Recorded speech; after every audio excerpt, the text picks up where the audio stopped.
मुझे गाली देने की पूरी छूट है। बोले है तो मुझे भी जरूर देना। नहीं, सेना का अपमान नहीं सहेंगे। अगर आपको लगे ये फौजी ड्रामा कर रहा है तो मुझे 100 गालियां देना। अगर लगता है सच्चाई कर रहा है तो भाई तारीफ जरूर कर देना, इस वीडियो को इतना वायरल कर देना कि ये जरूर मोदी साहब तक पहुंच जाना चाहिए। हम देश की चौकीदारा कर सकते हैं, लेकिन तुम्हारे जैसे टुच्चे गुंडे नेताओं के ऑफिसों का चौकीदारा करेंगे क्या? जम्मू कश्मीर में फिर से 5 जवान शहीद हुए हैं। पुलवामा को लेकर फिर से जो उस समय के गवर्नर थे जम्मू कश्मीर के, उन्होंने कुछ सवाल उठाए हैं और जंतर मंतर पर जो सेना के जवान हैं वो 1 रैंक 1 पेंशन को लेकर लगातार धरना दे रहे हैं। मेरे साथ सेना के रिटायर्ड आर्मी पर्सनल हैं, उनसे परिचय भी करवाएंगे और इन्हीं सब मुद्दों पर बात करेंगे। क्या नाम हुआ आपका? जी शंभू भाई, मेरा नाम है सूबेदार वीर सिंह चौहान। चौहान साहब, अभी जो विवाद चल रहा है सतपाल मलिक वाला, जो सतपाल मलिक उस समय गवर्नर थे, वो जो बातें वो सवाल उठा रहे हैं, उस पर आपकी क्या राय है? देखिए साहब, जिस प्रकार से एक सतपाल जी जो एक पर्सनैलिटी हैं और जिस प्रकार से उनका व्यक्तित्व है, उससे कहीं न कहीं ये तो लगता है कि वो व्यक्ति झूठ तो नहीं बोलता है। कहीं न कहीं तो सवाल है झूठ नहीं तो उस समय जब वो गवर्नर थे तब काहे ने उनकी बोली? जी ये बात तो खैर वही बता पाएंगे कि भाई आपने उस जिस दिन प्रधानमंत्री ने उनको फोन किया ढाबे से कि चुप रहना, वो उसी दिन प्रेस कॉन्फ्रेंस कर देते। बिल्कुल, ये बात तो जो है सवाल तो ज़रूर उठता है इस बात का कि उसी दिन अगर बोलते तो उनकी बात में बड़ा ज़बरदस्त दम होता। लेकिन फिर भी मैं कहता हूँ सर, अगर कुछ न कुछ उन्होंने कहा है तो ज़रूर कुछ न कुछ जो है बात तो है। लोग कह रहे हैं कि उनकी जब नौकरी चली गई है, सरकार ने उनको गवर्नर से हटा दिया, तब वो मैं तो कहता हूँ कि कम से कम उस व्यक्ति का ज़मीर जागा तो सही, कभी भी जागा। उसने जो सच्चाई है, लेट आए कहते हैं देर आए दुरुस्त आए, कम से कम उन्होंने बात को साफ मतलब एक्सेप्ट तो किया कि हाँ कहीं न कहीं मिस्टेक रही है। कहीं ना कहीं मिस्टेक रही है। अब वो राजनीति कर रहे हैं। अब चूंकि बीजेपी ने उनको हटा दिया तो उनको कांग्रेस में जाना है। जिस व्यक्ति को 3-3 4-4 स्टेट का गवर्नर बना दिया हो और उस मुकाम पर पहुंच गया हो और उनकी जो एज इफेक्ट है, मुझे नहीं लगता कि उसको किसी प्रकार का कोई राजनीति का कोई भूख होगी। मुझे नहीं लगता। वो बहुत बेबाक बात बोलता है।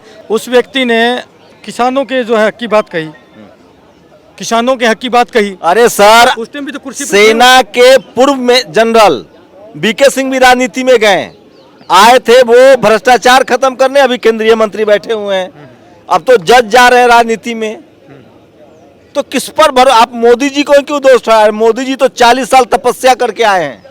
मैं ना तो मोदी जी को दोष दे रहा हूँ, ना मैं जनरल वीके सिंह को दे रहा हूँ। राजनीति में कोई भी जा सकता है, राजनीति में मैं भी जा सकता हूँ, आप भी जा सकते हैं। किसी के बाप की बपोती नहीं है राजनीति। राजनीति होती थी सेवा का प्लेटफॉर्म। शंभू भाई, तो मोदी जी से बड़ा कौन सा देशभक्त है सर? शंभू भाई मेरी बात सुनिए, मोदी जी से बड़े देशभक्त इस देश का पूरा एक जो सैनिक है, एक सैनिक सेना के लिए मोदी एक नहीं। ये बात मानेंगे कि मोदी जी की दिवाली, मोदी जी का सारा त्योहार सेना के साथ बॉर्डर पर मनता है? भाई जी, ऐसी दिवाली जनता का इमोशनल करने के लिए, जनता का भावुक करने के लिए, जनता का प्रोत्साहन मतलब अपने तरफ ध्यान आकर्षित करने के लिए ऐसी दिवाली रोज मना लें। अरे और कोई प्रधानमंत्री जाता था सेना के साथ बॉर्डर पर, और पूरा ड्रेस में जाते हैं, पूरा एकदम। भाई जी सोचिए, और प्रधानमंत्रियों ने ड्रामा नहीं किया। ये मोदी जी ड्रामा करते हैं। भाई साहब, दिवाली यहाँ से चलेंगे दिल्ली से, 50 आदमी चहलकदमी करते हुए साथ जाएंगे, काजू बादाम खाते हुए जाएंगे। जहाँ पर जाएंगे रेड कारपेट बिछा होगा, 50 अधिकारी सलूट मारने वाले तैयार खड़े होंगे। ऐसी दिवाली रोज मनाए? भाई साहब क्या बात कर रहे हो? रोज मनाए हम ऐसी दिवाली? अरे 2-4 दिन वहाँ पर माइनस टेम्परेचर में रुक के दिखाए ना। और आपकी दिवाली तो यहाँ दिख रही है ना, 61 दिन से फौजी बैठे हैं। अगर आप सैनिकों के इतने हितैषी हैं, वहाँ दिखावा करते हैं, ड्रामा करते हैं, वो उसको आप यहाँ पर साबित करते हैं। जिस दिन यहाँ पर जवान बैठे थे, जवानों की आवाज़ उठी थी, उसी दिन संज्ञान लेना चाहिए था मोदी साहब को। यहाँ से 1.5 किलोमीटर पर सरकार बैठी है। इन्हीं सैनिकों ने लाखों की तादाद में रेवाड़ी में शिरकत की थी। रेवाड़ी में लाखों की तादाद में सैनिकों ने शिरकत की थी। सैनिकों, मोदी साहब को सैनिकों का किया हुआ उपकार भूलना नहीं चाहिए। सैनिकों को नतमस्तक होना चाहिए। उनको तो क्या उपकार किया था मोदी जी पर सेना ने? सेना के लोगों ने हुंकार भरी थी रेवाड़ी में, लाखों सैनिकों ने, और वहीं से नींव रखी गई थी मोदी साहब की सिंहासन देश का उन्हीं को सौंपने के लिए। क्या बात कर रहे हैं? और ये आज सैनिक, अरे सर, तो बदले में मोदी जी का हर दिवाली बॉर्डर पर मनता है। मैं क्या कह रहा हूँ, ड्रामा सेना के साथ। अरे भाई, ऐसा ड्रामा रोज कर लूँ ना मैं। दिल्ली से चलूंगा, हेलीकॉप्टर से उड़ के जाना है, मुझे काजू बादाम खाते हुए जाना है वहां जाके काला अग्निवीर जैसा स्कीम ला दिया। बहुत अच्छी, हर किसी को मौका मिलेगा अब सेना में सेवा करने का। आप इसका रिजल्ट भाई जी आप देख लेना, 2 साल बाद में रिजल्ट देखना। बच्चे अभी से भागने लगे हैं, रिपोर्टें आने लगी हैं हमारे पास, गांव देहात के बच्चे, हम गांव में रहते हैं। अग्निपथ बहुत अच्छी योजना लेके आए हैं, देश की सेना का सर्वनाश कर दिया। किसी एक फौजी से खड़े हैं जितने, पूछ के देख लीजिए, एक फौजी अगर इसको अग्निपथ की योजना को सही ठहरा दे, चलिए मेरी गर्दन उड़वा दूंगा। आप क्या बात कर रहे हैं? आप लोग राजनीति कर रहे हैं हाँ, किसी पॉलिटिकल पार्टी के दबाव में और मोदी जी को बदनाम करने के लिए धरना दे रहे हम हैं। राजनीति कर रहे हैं, हम राजनीति कर रहे हैं। हमने किसी पार्टी का नाम लिया? हमने किसी का नाम लिया क्या? शंभू भाई बताइए। हम आप लोगों ने पूरी जिंदगी देश, फौजी पूरी आदमी- जवानी देश को दिया है, देश की सेवा की है, अब सरकार की बदनामी होती है, आप लोग यहाँ धरना प्रदर्शन करते हैं तो। सरकार इतनी बदनामी से डरती तो पहले दिन आके संज्ञान ले लेती, पहले दिन आकर के पूछती। सरकार की तो वाह वाह हो जाती, हम तारीफ करते नहीं थकते। अरे देश आपका है, देश की सुरक्षा आप करते हैं, आपको पैसा कोई बड़ी चीज है? तो मान सम्मान जो हमारे साथ पैसे की लड़ाई नहीं है, बात तो मान सम्मान की है। हमें तो इस बात का महसूस हो रहा है कि हम 61 दिन से बैठे हैं, हमें भेड़ बकरियां समझ लिया गया, हमें कीड़े मकोड़े समझ लिया गया, बैठे भोगते रहेंगे। क्या मांग है आप लोग की, क्या मांग है? यानी कि संज्ञान ही नहीं लिया गया भाई। OROP सेकंड रिवीजन के अंदर जो डिस्पैरिटी हुई है, हमारे पूरे के पूरे चार्ट हैं, हमने पूरे के पूरे ज्ञापन के द्वारा अपनी मांगे दे दी हैं। हमारी कई मांगे हैं, नायब सूबेदार से लेकर के ऑर्डनरी कैप्टन तक सिंगल पैसे की कोई बढ़ोतरी नहीं। आर्मी के जो अधिकारी हैं उनकी बढ़ोतरी 10-10, 12-12 हज़ार पर मंथ की हुई है, वो लाख जो अधिकारी हैं। हाँ। अच्छा, अधिकारियों के लिए अग्निवीर आया है कि नहीं स्कीम? अधिकारी अगर भाई हमारे जनरल VK सिंह साहब का आपने नाम लिया, उन्होंने 6 महीने अपनी नौकरी बढ़ाने के लिए कोर्ट का दरवाजा खटखटाया है। अरे 60 साल नौकरी करके भी VK सिंह साहब आपका पेट नहीं भरा, और आप अग्निपथ 4 साल की उसको नौकरी को बढ़िया ठहरा रहे हैं। क्या बात कर रहे हैं? और अगर अग्निपथ योजना इतनी अच्छी है, आपको ये जवान यंग चाहिए तो ऑफिसर भी तो यंग चाहिए ना। लड़ाई तो साथ लड़ी जाती है, लड़ाई में तो लीडर फ्रंट से लीड करता है। अच्छा चलिए, ये मामला जो आप लोग धरना प्रदर्शन दे रहे हैं, इसमें क्या है मामला, कहाँ फंसा हुआ है?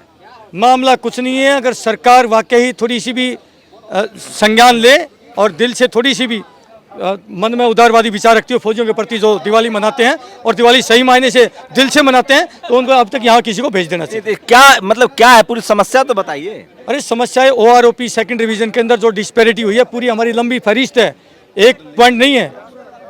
एक पॉइंट होता तो मैं बताता।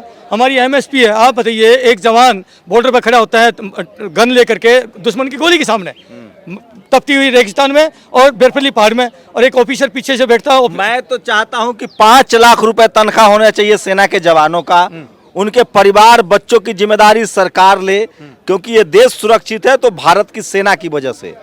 क्या आप ये सहमत हैं? बिल्कुल सहमत हैं।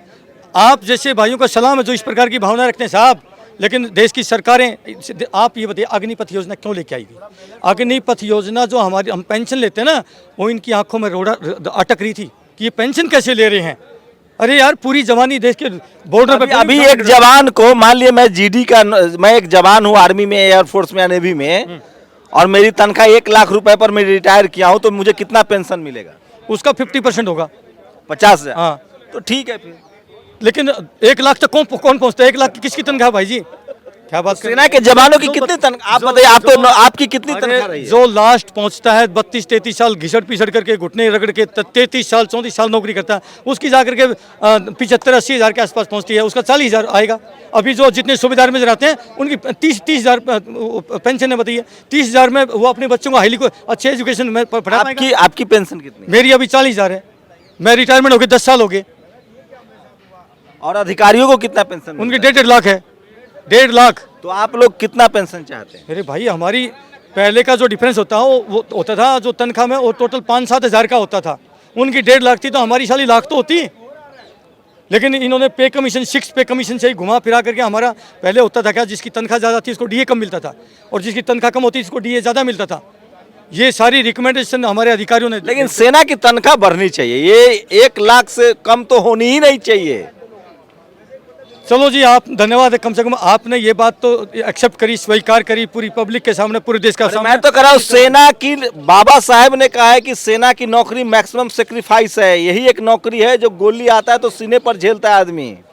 ये नौकरी नहीं है, ये राष्ट्र की सेवा है। तो 5 लाख रुपए तनख्वाह होनी चाहिए जवानों की, शंभू भाई, राष्ट्रपति की तनख्वाह के बराबर होनी चाहिए जी। शंभू भाई, जो आप बात कर रहे हैं, इस देश का एक एक बच्चा ये बात मानने के लिए मोदी जी भी सेना का बहुत सम्मान करते हैं। सम्मान कहाँ करते हैं? जो हमारा छोटा सा जो अनदेखी डिस्पैरिटी हुई है, भेदभाव हुआ, उसी को दूर कर दें। हम तो 5 लाख तो छोड़िए, जो 2-4 हज़ार और बढ़ा दें, वो ही नहीं हो रहा। 5 लाख की तो बहुत दूर की बात है। कहाँ सम्मान करते हैं? फिर खाली ड्रामा करते हैं। मैं ड्रामा मेरा तो सीना चौड़ा हो जाता है जब मैं उनको देखता हूँ टैंक पर सवार होकर, जब वो सेना के जवानों से जाके मिलते हैं। भाई जी, इस देश का हर वो ऐसा प्रधानमंत्री मैंने नहीं देखा आज तक। हम पैदा भी बहुत कम हुआ, बहुत उम्र नहीं, लेकिन सबकी फोटो देखे हैं।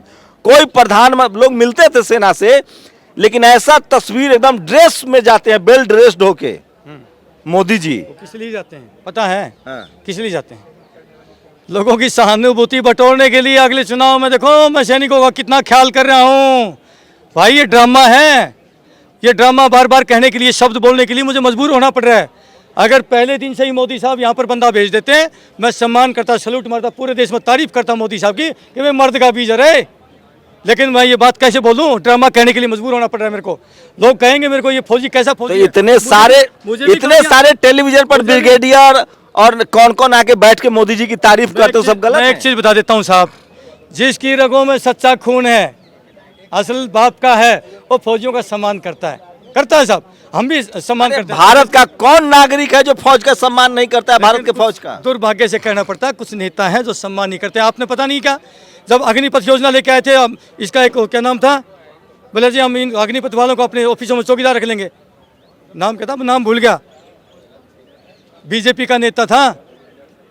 कौन नेता था? अरे नाम तो वही, नाम माइंड, मध्य प्रदेश वाले। हाँ, मध्य प्रदेश वाला। वो नाम बताइए क्या नाम? नाम मैं लूंगा, मुझे जेल जाना है क्या? नहीं नाम मैं लूंगा ना, मेरे को माइंड से निकल गया। जैसी बहुत बड़े नेता है और जनरल सेक्रेटरी रहे हैं। हाँ, तो उसकी जैसी भेड़ी शकल भेड़े काम, वो चप्पल चोर लगता है, उसकी शकल से लगता है चप्पल चोर है। उसने ऐसी बात सैनिकों को कहा, अरे हम देश की चौकीदार हो सकते हैं, हम देश की चौकीदारा कर सकते हैं, लेकिन तुम्हारे जैसे टुच्चे गुंडे नेताओं के ऑफिसों का चौकीदारा करेंगे क्या? धिक्कार है आप लोगों को अगर ऐसी बात करता है। असल बाप की औलाद नहीं हो सकता तुम ऐसा अगर ऐसी बात करता है सैनिक के प्रति, ऐसे विचार रखता है कि सैनिक तुम्हारे ऑफिस का चौकीदारा करेगा। कितने दिन से आप लोग धरने पर हैं यहाँ? 61 दिन हो गए भाई साहब। 61 दिन से इस चिलचिलाती धूप में फौजियों ने अपना यहाँ पर पूरा सर्वस्व न्यौछावर कर रखा है। बैठे हैं, जब तक पीछे नहीं हटेंगे तब तक हमारी मांगे पूरी नहीं होंगी, नहीं तो 2024 भी नजदीक है। इसीलिए कहते हैं आप लोग राजनीति कर रहे हैं। बोला हमने ये बात कर दी तो धमकी दे दिया आपने मोदी जी को? हाँ बिल्कुल दे दिया। हम बिठा सकते हैं, उतार भी सकते हैं। सैनिक अगर सिंहासन पर बिठा, देश हर हर मोदी कर रहा है, घर घर मोदी। अरे भाई ये फौजी की आत्मा से आवाज है, पूरा देश मेरी आज सुन लेना। इस चैनल के सुनने वाले भाइयों, अगर आपको लगे ये फौजी ड्रामा कर रहा है तो मुझे 100 गालियां देना।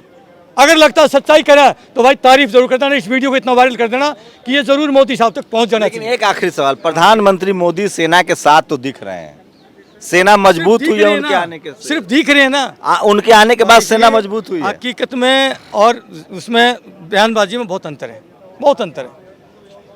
रियलिटी है, सच्चाई है। मैं सैनिक नहीं हूँ क्या? आप भी सैनिक क्यों साहब? मैं झूठ बोला क्या? मैंने सुना है सैलरी बढ़ी है, उनके लिए हथियार नए नए लाए जा रहे हैं, रफेल आ रहा है। यार एक चीज़ बताइए, समय के अनुसार सब चीज़ों में अपग्रेडेशन होता कि नहीं होता? आज से 5 साल 10 साल पहले ये मोबाइल बड़े बड़े अरबपतियों के पास होता था, आज एक रेहड़ी पटरी वाला भी, रिक्शा वाला भी लेके घूम रहा है। तो चलिए आप लोग बताइए, मैं तो हर चीज़ में होता ही होता है समय के अनुसार।